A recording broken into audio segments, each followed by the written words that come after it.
మమ్మల్ని మిక్కిలిగా ప్రేమిస్తున్న యేసయ్యా మీ పాదములకు స్తోత్రం. ఈరోజు మీ లేఖనాలను మేము వెతికి చూస్తున్నప్పుడు మాతో మా అందరితో మీరు చోటుగా మాట్లాడండి. లైవ్ వింటున్న కుటుంబాలను బిడ్డలను కూడా దీవించండి, బలపరచండి.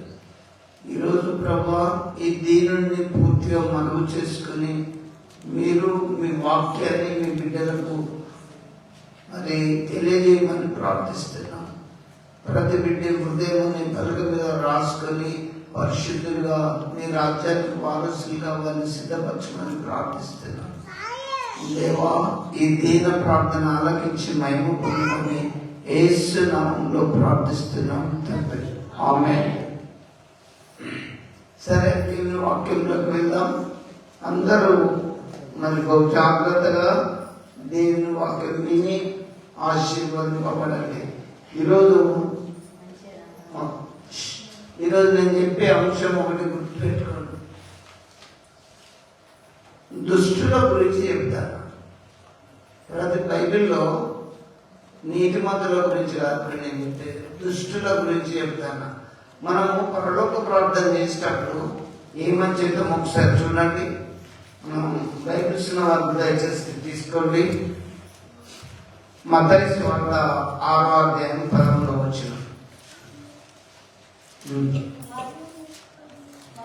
6వ అధ్యాయం 10వ వచనం. మమ్మల్ని శోధనలోకి తేక దుష్టుడి నుండి తప్పించుము. చాలు, దుష్టుడి నుంచి తప్పించుము. నువ్వు విశ్వాసమే కావచ్చు, నువ్వు ఎవరైనా కావచ్చు, ఒక శత్రువుడు వింటుంటాడు అనేది మనం గుర్తుపెట్టుకోవాలి. యేసు ప్రభు పరలోక ప్రార్థన చేసేటప్పుడు ఇది మీరు ఇలా ప్రార్థన చేయమని చెప్పిండు. మమ్మల్ని శోధనలో తేక దుష్టుడి నుంచి మమ్మను తప్పించుము. నేను మీకు ఒకటి చెప్తా, నువ్వు మంచిగా బ్రతికినా పక్కన ఓడ్చుకోడు, పంట చక్కబడినా పక్కన ఓడ్చుకోడు, చక్కగా ఇల్లు కట్టుకొని ఉన్నా ఏదైనా ఉన్నత స్థాయిలో ఉన్నా ఓర్చుకోరు. ఎందుకంటే వాళ్ళలో దుష్ట స్వభావం ఉంటుంది. అందుకే దేవుడు చెప్పింది ఏంటంటే, మీరు ప్రార్థన చేసినప్పుడు మమ్మల్ని శోధన లేక దుష్టుడి నుండి తప్పించుము. అసలు చేస్తున్నా ఈ పదం ఇలా ప్రార్థన చేస్తున్నా చూడండి. దేవుని బిడ్డారా, ఇలా నేను దుష్టుని గురించి చెప్తున్నా. దుష్టుడు అంటే సాతాను సంబంధి. సాతాను పక్కవాడి హృదయంలో దూరి మన కీడు చేపిస్తుంది. నేను మీకు చెప్తున్నా, యేసు ప్రభు చెప్పిన పరలోక ప్రార్థనలో ఒకటే భాగం తీసుకుంటున్నా, దుష్టుడి నుంచి మమ్మను తప్పించుము. ఈ జీవిత యాత్రలో నీకు మంచిగా ఉండొచ్చు, కానీ నువ్వు మంచుకున్న పక్కన నుండి అసూయ వస్తాయి కదా, వస్తుంది. మీరే చూడండి, మంచిగా స్నానం చేసుకుని కొత్త బట్టలు వేసుకుని అటు 4 సార్లు మేము వాడదంటే ఎట్లుంటుందో. అందుకే ఈ లోకంలో బ్రతుకుతున్నప్పుడు దేవుని సహాయం మనకు చాలా అవసరం ఉంటుంది. అందుకే యేసు ప్రభు చెప్పిండు, మీరు ప్రార్థన చేయనప్పుడు ఈ పదం వాడాలి, మమ్మల్ని శోధనలో నుంచి దుష్టు నుంచి తప్పించుము. అసలు దుష్టులు ఎట్లుంటారో ఒకసారి నేను మీకు చూపిస్తా. ఆ దుష్ట మనస్తత్వం ఎవరిలో ఉంటుందో బైబిల్లో నుంచి ప్రతి దైవజనుడు కూడా చెప్పిండు. దయచేసి మీరు తీసుకోండి. సామెతల గ్రంథం 28వ అధ్యాయం 1లో చక్కగా దుష్టుని గురించి చెప్పిండు.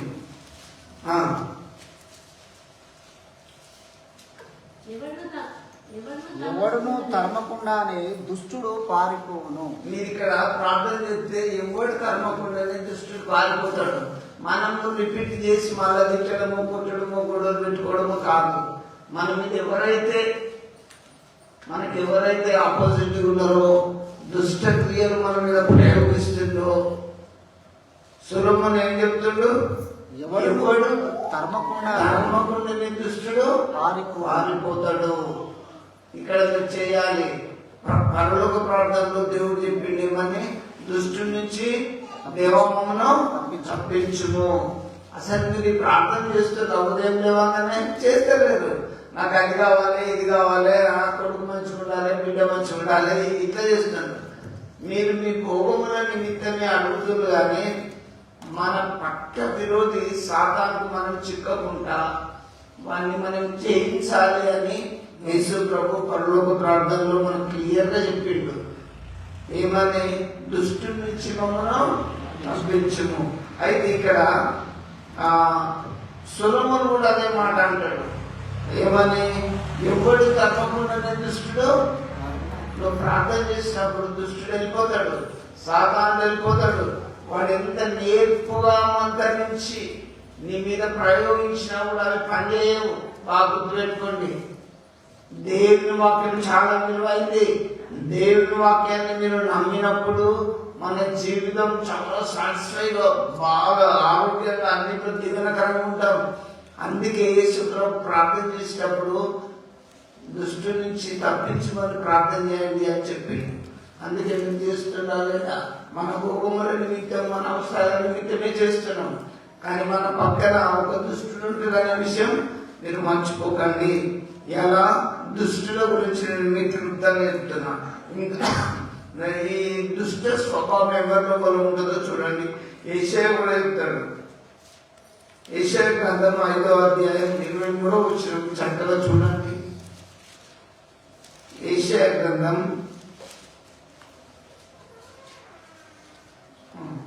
5వ అధ్యాయం 23వ వచనం. వారు లంచము పుచ్చుకొని దుష్టుడు నీతిమంతుడని తీర్పు తీర్చుదురు.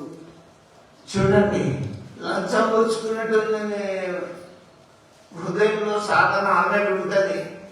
లంచం పుచ్చుకొని నీతిమంతుడిని దుష్టుడు నీతిమంతుడని తీర్పు తీర్చు. వాడు దుష్టుడే, కానీ లంచం పొందుకున్నప్పుడు నీతిమంతుడని తీర్పు తీస్తారు.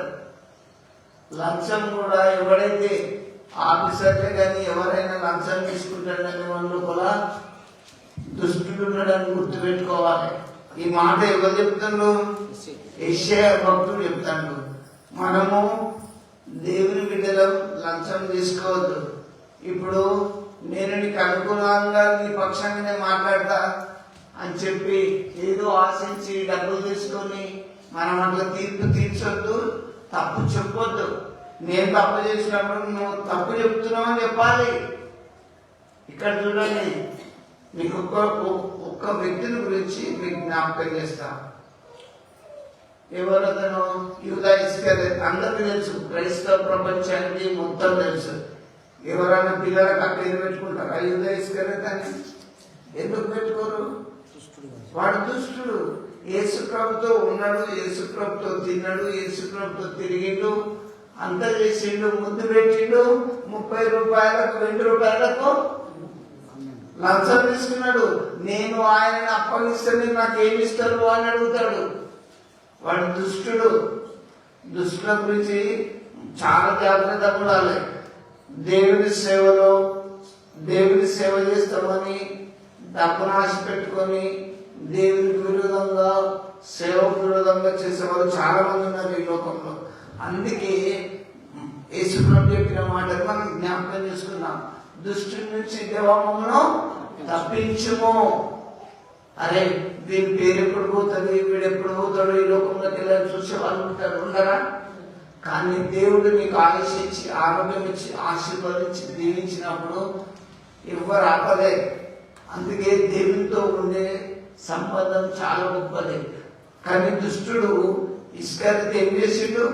32 రూపాయలు ఇస్తా, నేను ఆయన ముద్దు పెట్టుకుంటా, చేసేమనేతో సాయంత్రం వస్తాడు, మీరు నాకేమిస్తారంటే వాళ్ళు 32 రూపాయలు తూసి ఇచ్చేళ్ళు.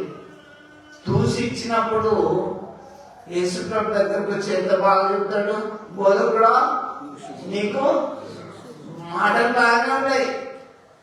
యేసుప్రభుతో ఏముంటాడు కాబట్టి మనం ప్రైజ్ లాడంటే ఎన్ని తప్పులు చేద్దాం ఒకసారి చెప్పండి.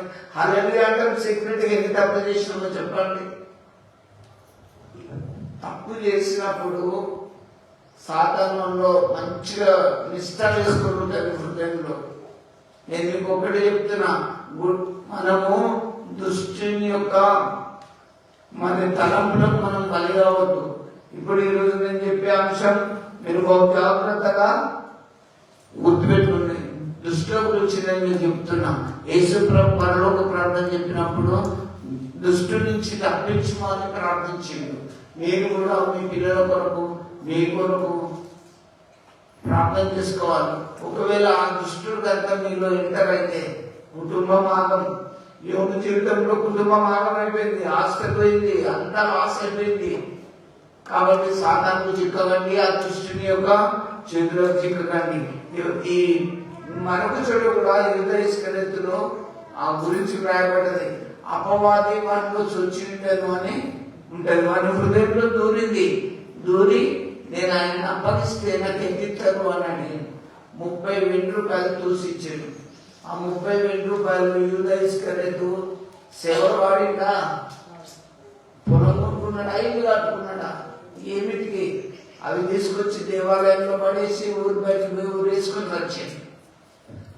దేవుని మర్చిపోయి దేవుని విడిచిపోయి దృష్టితో సాహసం చేస్తే చాలా బాధకరంగా ఉంటుంది. ఇప్పుడు మనకు ఒక్కొక్క దైవజనుడు కూడా దృష్టిని గురించి జాగ్రత్తగా ఉన్నామని చెప్తాడు. ఇప్పుడు మనము సొలొమోను చెప్పిండు, ఎవడైతే ఆ లంచం తీసుకుంటాడో వాడు దుష్టుడని గుర్తుపెట్టుకోండి. మరి ఇక్కడ యేషయా ఏం చెప్తాడు? దుష్టుని నీతిమంతులను తీస్తారు. వాడు దుష్టుడే కానీ డబ్బులు తీసుకొని నీతిమంతులకు తీర్పు తెచ్చింది అనుకో, మంచోడే. వాడు తాగొచ్చి అన్ని తప్పులు చేసినా, దొంగతనం చేసినా, మర్డర్ చేసినా, డబ్బులు తీసుకొని రైట్ అని చెప్పి మనం ఆర్డర్ ఇస్తే దుష్టుని నీతిమంతులుగా తిరిగితే తప్పే కదా. అందుకే నేను మీకు ప్రభు వాక్యాన్ని బట్టి చెప్తున్నా. మరి యేషయా కూడా ఆ అనాది కాలంలోనే చెప్పింది అట్లాంటి తీర్పులు మనము తీర్చొద్దు. ఇంకోటి ఇర్మియా కూడా చెప్తాడు. ఒకసారి చూడండి, ఇర్మియా గ్రంథం 15వ అధ్యాయం 21వ వచనం. ఇర్మియా కూడా చెప్తాడు దుష్టుల గురించి.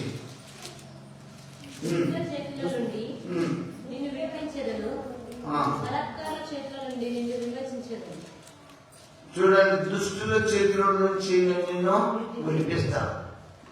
దుష్టులు దేవుని బిడ్డలను ఏదో రకంగా ఇరికియాలని చూస్తారు. కానీ దేవుని వాక్యాన్ని బట్టి మేము అంటాడు, దుష్టుల చేతిలో నుంచి నిన్ను విడిపిస్తా. సాతాను నిన్ను పట్టుకొని పీడిస్తుంటది. ఎప్పుడు వీళ్ళని ఎప్పుడు లయం చేయాలి, వీళ్ళని ఎప్పుడు అంతం చేయాలని సాతాను చూస్తుంటది. కానీ దేవుని వాక్యం ఇర్మియా ద్వారా సంఘమునకు ఏమని చెప్తాడు? దుష్టుల నుంచి చేతిలో నుంచి నిన్ను విడిపించేదను. ఇక్కడ యేసుప్రభు ఏం చెప్పిండు? పరలోక ప్రార్థనలో దుష్టు నుంచి మమ్మను తప్పించుము అని ప్రార్థన చేయమన్నాడు. ఎప్పుడు మనం ప్రార్థన చేసినా దయచేసి దేవా దుష్టు నుంచి తప్పించమని నేను ప్రార్థన చేయాలి. ఇర్మియా చెప్పిన వాక్యం మన జీవితంలో నెరవేరుతుంది. దుష్టుల చేతుల నుంచి దేవుడు మిమ్మల్ని తప్పిస్తాడు. కాబట్టి ఇంకా దుష్టులు ఎలా ఉంటారో దావీదు కూడా చెప్తాడు. ఒకసారి కీర్తనలోకి రండి, 1వ అధ్యాయం 4వ వచనం. ప్రతి దైవజనులు చెప్పిండు, దుష్టులు అలాగుండగా గాలికి చెదరగొట్టు కొట్టు వలె ఉంటారు. ఎవరైతే దేవుని స్వార్థకు, దేవుని విషయంలో, దేవుని బిడ్డల విషయంలో అన్యాయము చేస్తూ ఎట్లుంటారంటే గాలికి చెదరగొట్టు పొట్టు వాళ్ళే ఉంటారు. పొట్టు గాలి చెట్ల వేసిపోతుంది. బైబిల్లో దావీదు చెప్తాడు, దుష్టులు ఎట్లుంటారంటే గాలికి చెదరగొట్టు పొట్టు వాళ్ళే ఉంటారు.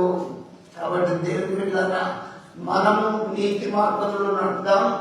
దుష్టు నుంచి తప్పించి దేవా ఈ లోకంలో మేము బ్రతకాలం అంతా క్షేమము, నెమ్మది, మంచి మార్గంలో నడిపించమని ప్రార్థన చేసుకున్నాం. ఇప్పుడు నేను మీకు జ్ఞాపకం చేస్తున్నా, దుష్టులు ఎలా ఉంటారో మీకు చెప్తున్నా. కాబట్టి ఇంకా దుష్టులు వాళ్ళు ఏమనుకుంటారు తెలుసా? అదే కీర్తనల గ్రంథం 10వ అధ్యాయం 4వ వచనంలో చూడండి దావీదు ఏమంటాడు, దుష్టులు ఏమనుకుంటారో చూడండి. దుష్టులు పొగరెక్కి యెహోవా విచారణ చేయుడని కొందరు చూడండి దుష్టులు ఏమనుకుంటాడు, ఆ దేవుడు ఎక్కడున్నాడు, దేవుడే విచారణ చేస్తాడు అనుకుంటారు. కానీ దేవుడు ఉన్నాడు. దేవుడు లేని భూమి లేదు, ఆకాశం లేదు. ఈ భూమి మీద మనం బ్రతుకుతున్నామంటే ఆయన దయ. దుష్టులు మరి దేవుడిని మర్చివారు అందరూ కూడా ఇట్లనే ఉన్నారు. కాబట్టి నా ప్రియ దేవుని బిడ్డలారా, ఇర్మియా ఒక మాట అంటాడు. నేను దుష్టుల గురించి ఒక్కొక్కరి గురించి నేను మీకు చెప్తా. ఇర్మియా గ్రంథానికి రండి, మళ్ళా 5వ అధ్యాయం 26వ వచనం.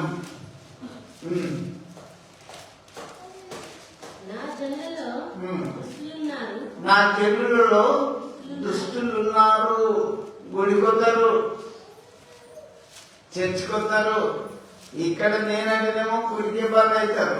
కానీ ఇర్మియా ఏమని చెప్తాడు, నా జనులలో దుష్టులున్నారు. ఉన్నారా లేదా? గుడికొద్దరు దురమారదు, గుడికొద్దరు అత్తమామని చూసుకోరు, గుడికొద్దరు భార్య సగం చూసుకోరు. ఒక అపార్థం. నేను మీకు ఒకటే చెప్తున్నా, గుణం మారకపోతే వేస్ట్.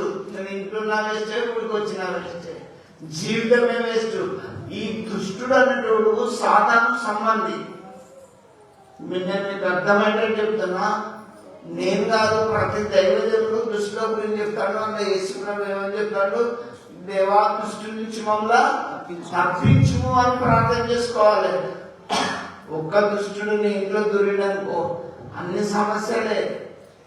రోగం, ఫైనాన్షియల్ గా, ఫిజికల్ గా, అంటే శారీరకంగా, ఆర్థికంగా, పంటల నష్టం, ఏదొచ్చినా మనం ఒక్కటే, యెహోవా ఇచ్చాను, యెహోవా తీసుకుని దేవాన్ని నామాన్ని స్తుతి కలుగును అంటే సాగిపోతూనే ఉండాలి. ఒకసారి చూడు, 20 ఏళ్ల కింద పండించిన పంటలు ఇప్పటిదాకా ఉన్నాయా? రాసులు ఉన్నాయా? తరిగిపోతూనే ఉంటాయి. కాలము, దినాలు ఎక్కడ కరిగిపోతున్నాయో సంపద కూడా అలాగే కరిగిపోతుంటది. దేవుని బిడ్డలారా, నేను మీకు ఒకటి జ్ఞాపకం చెప్తున్నా. నేను కాదు, ప్రతి దైవజనుడు కూడా వాక్యంలో నుంచి హెచ్చరిస్తుడు, దుష్టుల నుంచి మమ్మను తప్పించుము. కానీ ఇర్మియా మాత్రం ఒకటి గట్టిగా అంటాడు, నా జనులలో దుష్టులున్నారు. ఇప్పుడు ఎవరెవరు ఉన్నారో ఒకసారి మీరు పరిశీలించుకుందాం. నా జనులలో దుష్టులున్నారు అని వాక్యము సెలవిస్తుంది. వాక్యంలోకి పోదాం. వాక్యంలోకి పోయి ఆ దుష్టులు ఎవరో కొద్దిగా క్లుప్తంగా చూస్తాం. మీకు అర్థమయ్యే రీతిగా చెప్తాను. దేవుని బిడ్డలారా గమనించండి. మొదటి దేవుడు చేసింది ఆదామవ్వను. ఆదామవ్వను చేసినప్పుడు అవ్వకు ఒక కుమారుని ఇచ్చింది దేవుడు. ఆ కుమార్తె అవ్వ ఏమనుకుంటుందంటే, నేను యెహోవా దయ వలన ఒక కుమార్ని సంపాదించుకున్నా, నాకు దేవుడు ఒక కొడుకుని ఇచ్చిందని గర్వపడతాడు. చాలా సంతోషమే. కానీ పిల్లలను పెంచే రీతి ఆదాము దగ్గర, అవ్వకు దగ్గరే. ఈ తమ్ముడు పొలంలో ఉన్నప్పుడు పోయి ఆ అన్న కయ్యని పోయి చంపేసిండు. దుష్టుడు కాదా? నువ్వు బ్రతికాకు మనకున్నది ఇప్పుడు భూమి మీద. కానీ పూర్తిగా మొదటి ఆదామవ్వల కొడుకు కయ్యను తన తమ్ముడైన ఏబేలును పొలంలో చంపిండు. ఎంత దుష్టుడు! ఏదన్నా పగుంటే మాట్లాడుకోవాలి, పరిచయం పెట్టుకోవాలి, క్లియర్ చేసుకోవాలి. అంతేకాని అదును చూసి ఆ చెయ్యదాన్ని పనిచేసిండు, తమ్ముడిని చంపేసిండు. కయ్యను ఒక పెద్ద దుష్టుడు. దేవుడు ఏం చేసిండు తెలుసా? శపించిండు, దేశ దిమ్మరై తిరుగులుగా అన్నాడు. నేను మీకు ఒకటే జ్ఞాపకం చేస్తున్నా, దేవుని బిడ్డలారా, దేవుని భాష ఈ లోకంలో సాటిస్ఫై ఉండదు. అక్రమంగా అధికారం ఉన్నదని, లేకపోతే మనం వేరే తప్పు మార్గంలో డబ్బు సంపాదించినట్టు ఉండదు. నీటితో కష్టపడ్డది మనకు అది చాలా దీవెనకరంగా ఉంటుంది. బాగా గుర్తుపెట్టుకోండి. ఇక్కడ దేవుడు ఏమేమి దీవించినందుకే కయ్యను పోయి నన్ను దీవించలేదని కోపంతో పొలంలో ఎవరు చూడరు అనుకొని తన తమ్ముడైన ఏబేలును చంపండి. ఒకటి చెప్తా, అన్నదమ్ములు గుడికి వస్తారు, మాట్లాడుకుంటారా? ఏంది ఇంకా ఏముంటుంది చెప్పు. నేను మీకు ఒక్కటే చెప్తాను, వాక్యం మీద మాటలే. దుష్టుడు పనిచేస్తాడు. ఇప్పుడు అక్కడేమన్నా గుడిపోతారు, అక్కడి చూస్తే చెన్నాడు కూర్చుంటాడు. అత్త మామలు గుడిపోతారు, కూడా మాట్లాడారు. ఒక్కసారి గుణం తెచ్చుకోవాలి. నువ్వు దేవుని పీఠమైతే అత్తతో మాట్లాడు, మామతో మాట్లాడు, భర్తతో మాట్లాడు, అన్నదమ్మతో మాట్లాడు, ఏం తీసుకోము. బాగా గుర్తు పెట్టుకొని, లేకపోతే కష్టం. దుష్టుడు నీలో ఉన్నాడని గుర్తుపెట్టుకో. ఇప్పుడు ఈ కయ్యిలో బల దుష్టుడు ఉండి తమ్మిని దానికి ప్లాన్ చేసిండు. ఆ తమ్మిని నరికి పొలంలో వేసి చంపేస్తే ఆ రక్తం దేవునికి మొరపెట్టింది. ఏం కయ్యను నువ్వు చేసిన పని దాన్ని దేవుడు అడిగితే, ఏం నా తమ్ముడికి నేను కావాలి అని దేవుడితో మాట్లాడతాను. మనం గుడికి వచ్చి బైబిల్ పట్టుకున్నంత మాత్రంలో భక్తులను కాము. బాగా పెట్టుకో. బాగా ప్రార్థన చేసినంత మాత్రంలో విశ్వాసులను కాము. నీకు ఇంట్లో బయట ఎక్కడున్నా నీ ప్రవర్తన, నీ మాట తీరు అన్నింటిలో మాదిరి ఉండాలి. దుష్టుడు నువ్వు కనుక నీ హృదయంలో నింపుకున్నావు అనుకో, దుష్ట స్వభావం నీలో ఉంటే పాపం, క్రోధం, కోపం, అసూయ, ద్వేషం ఇవన్నీ కయ్యంలో నిండుకొని దేశ దిమ్మరైపోయింది. నేను మీకు చెప్తున్నా. ఇంకోటి కూడా నేను జ్ఞాపకం చేస్తా, చూడండి. అదే ఆదికాండం 27:41 ఒకటి చూడండి. ఇప్పుడు కయ్యను దేశదిమ్మరై దుష్టుడుగా మారిపోయిండు, తమ్మిని చంపి. ఇంకొకరి దగ్గరికి పోదాం. ఆదికాండం 27:40 వచ్చిన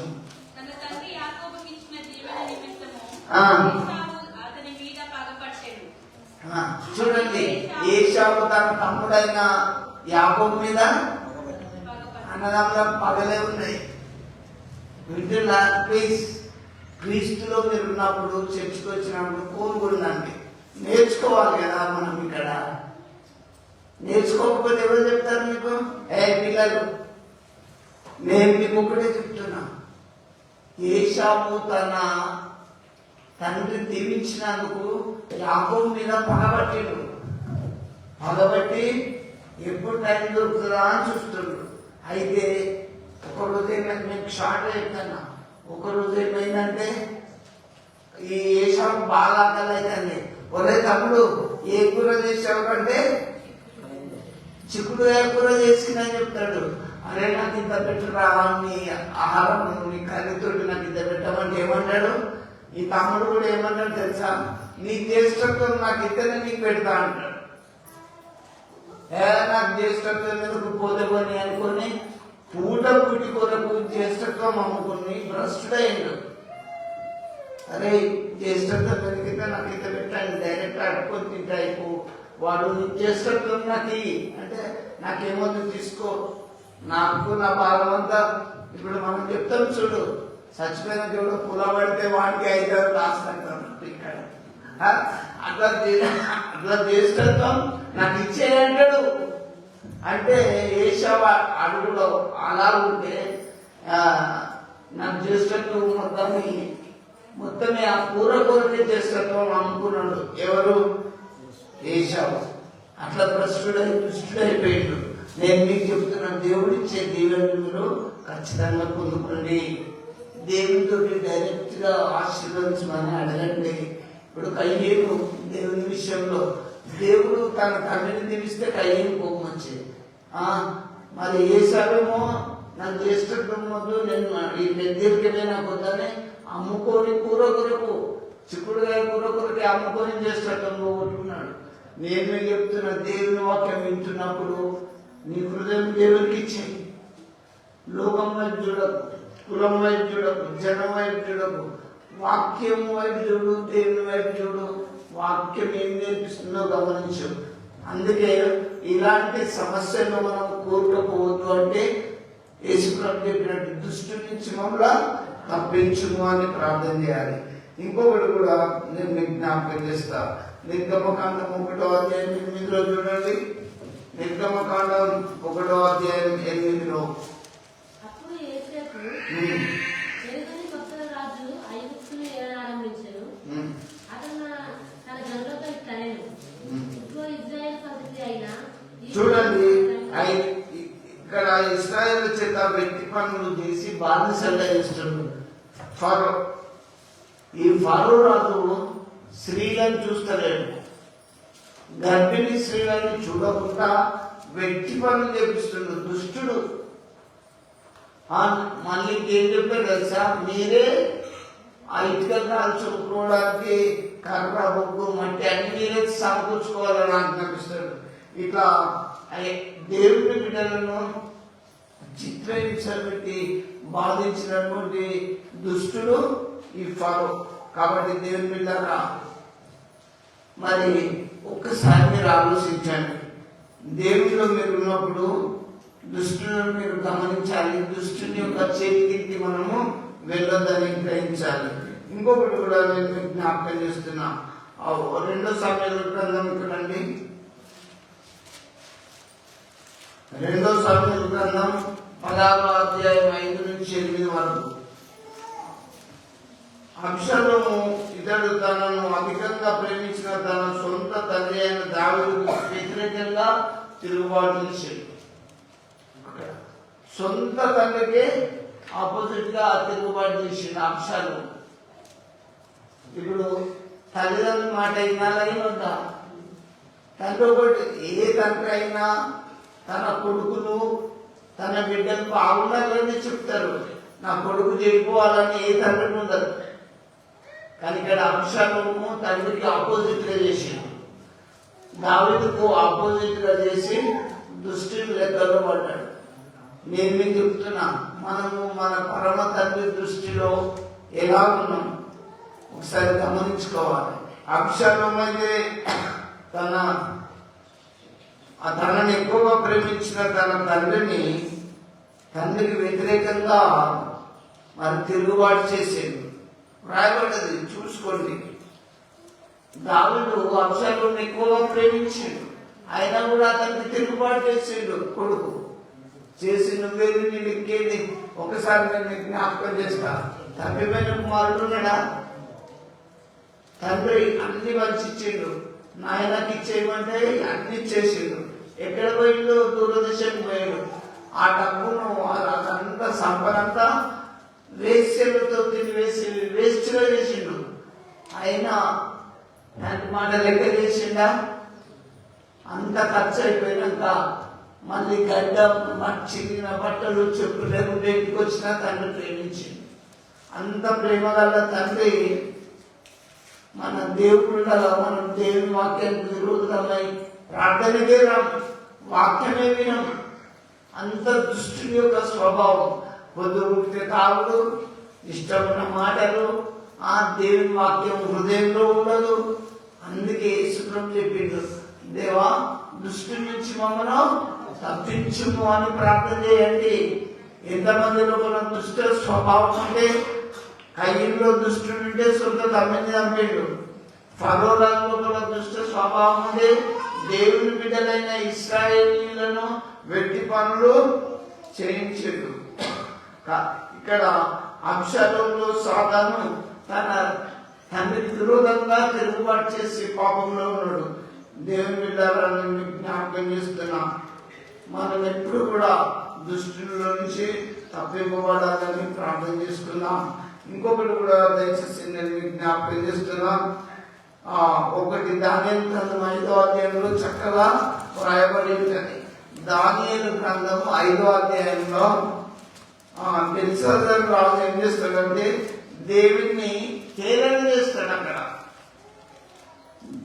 దేవుడిని హేళన చేసినప్పుడు దేవుడు ఒక చేయ కనబడుతుంది, వెనెటికలు పాలసీ అనేక్కడ దాని మీద రాసుకుంటుంది చేయే, కానీ మంచి కనబడాడు. అప్పుడు రాజు పడక నుంచి అక్కడ చేయి రాసిందంటే అక్కడ దాని భావం ఏంటంటే నీ రాజ్యంలో నీలో నుంచి తీసివేస్తున్నానని దాని భావం. నేను నీకు అధికారం ఇచ్చిన, అయితే దాన్ని ఇప్పుడు తీసేస్తున్నానని దాని యొక్క భావం. అయితే బెల్షస్సరు దేవునికి విరోధంగా చేసిండు, దుష్ట స్వభావం కలిగిండు. మొదలు లాస్ ఏంజల్స్ లో పట్టణాలు కాలిపోయినాయి. వాళ్ళు పెద్ద పెద్ద అవార్డులు తీసుకున్నప్పుడు సంతోషమే, కానీ దేవుడికి 0 మార్కులు అని పెట్టింది. వాళ్ళు దేవుడికే 0 అని పెట్టింది. ఎందుకంటే ఇప్పటి ముఖం చూసుకొని చెప్పడం ద్వారా చూసినట్టు ఆ గోల్డెన్ జీవులను పెట్టుకొని దేవుని లెక్క చేయలేదు. ఇక్కడ కూడా బెల్షస్సరు రాజు ఏం చేసిండు, దేవుడేం దేవుడా, నేను పెట్టిందే శాసనం, నేను చెప్పిందే వేదం అని చెప్పి అక్కడ పెడితే ఒక అరిచే వచ్చి గోడ మీద నేనేంటెక్కేలు పాలసి నీ రాజ్యంలో నీ చేతిలో నుంచి తీసివేస్తున్నా, నేను నిన్ను తూచగా తక్కువగా కనబడ్డావు కాబట్టి నీకు అధికారం ఇయ్యా, నీకు అధికారం ఇచ్చినా ఈ ప్రజలను చిత్రహింసలకు చేసిన నీళ్ళ నుంచి తీసేస్తానని తీసివేసిండు. దేవుని బిడ్డలారా, మనం ఎప్పుడు కూడా దుష్టుని యొక్క పరిపాలనలో మనం ఉండకున్నట్లు, దుష్టుని చేతికి మనం చిక్కబడుకున్నట్లు మనం ప్రార్థన చేసుకున్నాం. ఇంకొకటి కూడా నేను జ్ఞాపకం చేస్తున్నా. మత్తయి సువార్త 1వ అధ్యాయం 2వ అధ్యాయం 1 నుంచి 18 వరకు చూస్తే, ఆ రోజుల్లో యేసు ప్రభు శిష్యుడుగా ఉన్నప్పుడు హేరోదు రాజు ఆ శిష్యుడిని చంపాలని చూస్తాడు. చంపాలని చూసే దృష్టికి వస్తుంది. ఫస్ట్ స్టార్టింగ్ చెప్పిన సొంత తమ్మునే అయ్యి చంపిండు. చిన్నప్పుడే ఇన్ఫాంట్ గా శిష్యుగా ఉన్నప్పుడే హేరోదు రాజుకు చంపాలి, యేసు ప్రభువును చంపాలనే ఆలోచన వచ్చింది. అంటే ఈ దుష్ట స్వభావం, దుష్ట ఆలోచనలు దేవుని బిడ్డలైన మనకు ఉండొద్దు. బాగా గుర్తుపెట్టుకుంది. అయితే దేవుడు ఏం చేసింది తెలుసా, యోసేపు మరియా ఇదే రాత్రి నువ్వు ఐగుప్తుకు పాల్గొండి అని దేవుడు తన దూతను పంపి తప్పించిండు. మీరు మంచిగా ప్రార్థనించి దుష్టుల నుంచి తప్పించమని యేసుప్రభు చెప్పిండు కదా. అలాంటి ప్రార్థన మనం చేసుకుంటే ఎవడు కీడు చేసినా, ఎవడు నేర్పుగా మందరించినా, మన మీద ప్రయోగాలు చేసిన పారై ఈ మర్మాన్ని తెలవాలి. యేసుప్రభుని చంపాలని చిన్నప్పుడే హేరోదు రాజు ప్లాన్ చేసిండు. అరే నేను రాజునైతే నా సామ్రాజ్యంలో వేరే వాడు ఎట్లుంటాడు, తెల్లారి వరకే బడులారా గ్రామంలో ఉన్న చిన్న పిల్లలు మొగోళ్ళని అందరినీ చంపాడు 2 నెలల్లో అని చెప్పి ఆర్డర్ చేసిండు. రాత్రికి రాత్రి ఆర్డర్ అయిపోతే దేవుడు అది చూసి ఏం చేసిండు, యోసేపు మరియా ఇదే రాత్రి మీరు ఐగుప్తుకు పాల్గొండి, యేసుప్రభుని హేరోదు రాజు చంపాలని చూస్తున్నాడు. దుష్టుడైన హేరోదు చేతికి యేసుప్రభు చిక్కిందా? నువ్వు నిజంగా ప్రార్థన చేసుకునే బిడ్డవైతే ఏ దేవుడిని కూడా సమీపించదు, ఏ రోగం కూడా నిన్ను ఏం చేయదు. రోగాలు కూడా సైతాన్ ఉంటే అంటుతాయి, వస్తాయని చెప్పిన నేను మీకు. ఏ మనిషి అంటే ఫిజికల్ గా రోగంతో ఉంటారో ఖచ్చితంగా ఈవిల్ స్పిరిట్ ఉంటుంది, ఖచ్చితంగా ఉంటుంది. దేవుడు మానవుని చక్కగా క్రియేట్ చేసిండు, చక్కగా నిర్మించిండు. మనము చెట్టు పిల్ల పురుగు పట్టినట్టు అనారోగ్యం పాలైపోతున్నాం. ఎందుకైతున్నాం? సాధారణంగా రైతు అవుతాం, లేదా పాపం ఉంటే అవుతామని నేను చాలా చదివిన్నాను. ఇక్కడ దుష్టునికి ఫస్ట్ మనం చెప్పొద్దు. యేసు ప్రభు చెప్పిన ప్రార్థన నేను జ్ఞాపకం చేస్తున్నా, దేవా దుష్టు నుంచి మమ్మల్ని తప్పించుము. యేసు ప్రభు చిన్న పిల్లలన్నప్పుడే తప్పించి దూతను తప్పించి ఐగుప్తుకు పంపిండు. ఇంకొకరు కూడా నేను మీకు జ్ఞాపకం చేస్తాను, దయచేసి మీరు చూసుకోండి. బైబిల్ గ్రంథంలో నుంచి పరిశుద్ధ గ్రంథంలో నుంచి ఒకసారి మీకు జ్ఞాపకం చేస్తున్నా.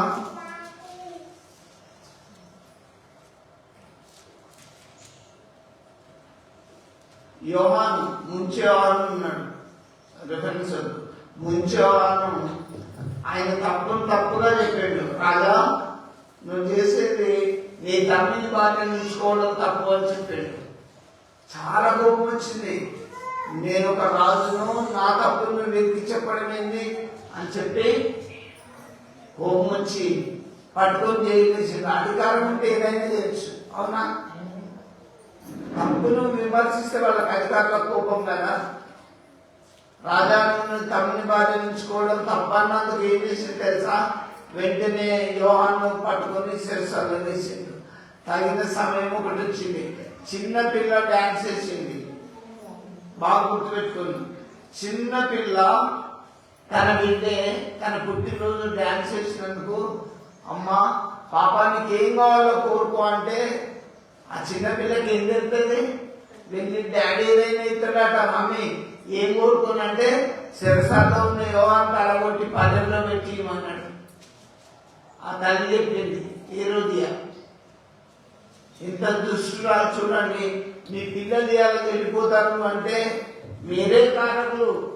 హేరోదియా పిల్లకు డ్యాన్స్ నేర్పింది బాగానే ఉన్నది, కానీ తలగొట్టి తీసుకురాపో, దైవజనం తలగొట్టి తీసుకురాపో నేర్పింది కూడా హేరోదియానే.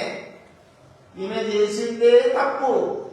అయ్యగారు యోహాను గారు చెప్పింది కూడా కరెక్టే, అమ్మాట కాదు, నువ్వు తప్పు రాజా, నువ్వు తగిన మంచి పని చేయలేదు అని చెప్పినందుకు జైల్లో వేయించిండు.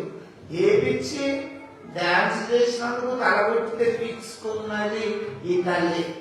మీ పిల్లలు ఎలా వెళ్ళిపోతారంటే కారకులు మీరే. మీ పిల్లలు బుద్ధిమంతులు ఉన్నట్లు ప్రభు యొక్క బోధనలోను, ప్రార్థనలోను, వాక్యంలోను చక్కగా వాళ్ళని నడిపించాలి. వెంటనే రాజు దగ్గరికి ఆ చిన్న పిల్ల వచ్చి, డాడీ ఇప్పుడు వేలాడి ఇస్తాను కదా, నాకు శిరసాల్లో ఉన్న యోహాను తలగొట్టి నాకు పల్లెల్లో పెట్టి ఇప్పుడే ఇవ్వని చెప్పింది. రాజు తను చెప్పిన మాటకు ఏమి మాట్లాడక వెంటనే బడులకు ఆజ్ఞాపించి శిరసాల్లో ఉన్న యోహాను తలగొట్టి పల్లెంలో పెట్టి తెచ్చా ఆ చిన్న పిల్లకి ఇచ్చింది. ఆ తండ్రితో ఆ చిన్న పిల్ల ఆడుకుంటారా? అక్కడికి రాని కోరికలు. అప్పుడు రాజు చాలా బాధపడతాడు, నేను ఊకేనంటే. అందుకే పిల్లల ముందు తల్లిదండ్రులు తిట్టుకోవద్దు. ఇప్పుడు ఆ పిల్లల ముందు తిట్టుకుంటే వాళ్ళకు అర్థమైపోతుంది. బాగా చెప్తున్నారు, పిల్లల్ని పెంచే విధానం కూడా ఉండాలి. కనడమే కాదు, పెంచే విధానం కూడా ప్రత్యేకంగా ఉండాలి. ఆ యోహాను అది మోషేని తల్లి ఎట్లా పెంచింది? సప్పుడు కాకుండా ఏటి ఒడ్డున నదిలో నాసులో పెంచింది. ఇంటికాడ ఒకవేళ అరిసి ఏడుతారేమో, పక్క వాళ్ళు వింటారేమో అని చెప్పి ఏడుపు కూడా వినబడకుండా చేసి పెంచింది. పిల్లలను పెంచే బాధ్యత ప్రతి తల్లిదండ్రులు నేర్చుకోవాలి. దుష్టు నుంచి, శోధన నుంచి తప్పిపోవాలంటే అనుదినము ప్రార్థన చేసుకోవాలి. దేవుని బిడ్డలని జ్ఞాపకం చేస్తున్నా. మరి మీరు వాక్యానుసారంగా దుష్టునికి దయచేసి మీరు చిక్కొద్దు. మరొకవేళ మీరు ఆ దుష్టులకు చిక్కితే కష్టం. ఇంకొకటి కూడా నేను మీకు జ్ఞాపకం చేస్తున్నా. డెలీలా ఎవరు తెలుసా? చెప్పండి.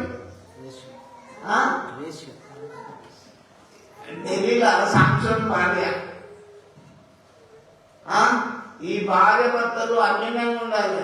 అతను చూసి నీ బలం ఎక్కడ, షో నీ బలం ఎక్కడ ఉన్నదో చెప్పండి, నా తల వెంట్రుకల్లో ఉందని భర్త ఢిల్లీలో చెప్పగానే తొడ మీద పడబెట్టుకుని మొత్తం సౌరం తిరిగింది. రండి అతని బలం పోయిందనగానే వచ్చి ఫిలిస్తీన్లు పట్టుకొని కళ్ళు గుడ్డు మీకు సంపించేసి. అలాంటి భార్యలు కూడా ఉంటారు, జాగ్రత్త. భర్తలు చేసే పనులు భార్యలకు నచ్చకపోతే ఈయనైనా చెప్తారు. నేను మీకు ఎందుకు చెప్తున్నానంటే, మీరు క్రైస్తవులు, దేవుని తెలుసుకున్న బిడ్డలు, క్రీస్తు యొక్క వాక్యానుసారంగా ప్రార్థన పరంగా మీరు మంచిగా ఉండాలి. ఢిల్లీలో లేదు, ఢిల్లీలో దేవుని లయం ఉన్నాడా? లేదు లేదు, అసలు దేవుని లయం అంటే లేదు. భర్త అంటే కూడా లెక్క లేదు. మొత్తం ఆ తొడ మీద నిద్రపుచ్చుకున్నది, తల గురిగింది, గుండు గీసింది. ఇరాన్యను తన అన్నదమ్ములను, పాలకులను అందరిని పిలిచి అప్పగించింది. వాళ్ళు పట్టుకపోయి కట్టేసి దావోదు గుడిలో బలి అర్పిద్దాం, పట్టుకొని దొరికిందా అని చెప్పి తీసుకుపోయి బలి ఇచ్చేసిండు. కళ్ళు గుడ్లు తీసిండు. అప్పుడు ఏం చేయలేకపోయిండు, దుష్టుని దిక్కిపోయింది కదా. ఎవరు? సాంసన్. దేవుడా పాపినైనా ఒక్కసారి నాకు బలమే, అవమానం వద్దు అని చెప్పి బలాన్ని పొందుకొని ఈ గుడికి ఉన్న ఆ స్తంభములను పట్టి రాగానే వాళ్ళందరూ నిలబడి చచ్చిపోయారు. దుష్ట స్వభావం కలిగి దయచేసి ఉండదు. దేవిగా మంచి దుష్ట స్వభావం కలిగినటువంటి వ్యక్తి అని నేను మీకు జ్ఞాపకం చేస్తున్నా. ఇంకోటి కూడా నేను జ్ఞాపకం చేస్తా. దేవుని బిడ్డలారా, తలగొట్టించిన యోగి అని జ్ఞాపకం చేసుకోండి. దైవజనులకు ఆపోజిట్ గా మాట్లాడింది. దైవజను తలగొట్టించింది. స్త్రీలలో దుష్టులు ఉన్నారు, పురుషులలో ఉన్నారు. యెజబెల్ కూడా సంఘాన్ని జాగ్రత్తతో నింపేసింది. స్త్రీలు సంఘంలో మౌనంగా ఉండాలని వాక్యం మనం చెప్తే, మరి మనం ప్రకటన గ్రంథము 2వ అధ్యాయం 21లో చూస్తే యెజబెల్ అనే స్త్రీ ఏం చేసింది చూడండి. ప్రకటన గ్రంథం 2:20లో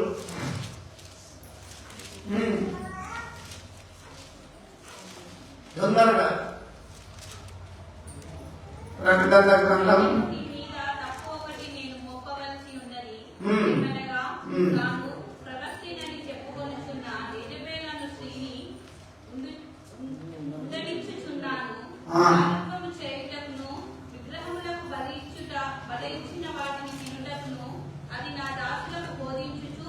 చూడండి, ఈ యెజబెల్ అనే స్త్రీ సంఘం ఏం చెప్తుంది తెలుసా?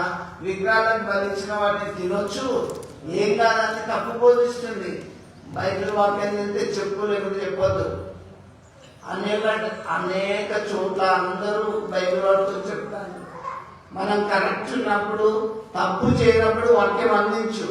తప్పు చేసినప్పుడు ప్రజలు, సమాజం, సొసైటీ అంతా మనంగా చూస్తారు. వింటున్నా?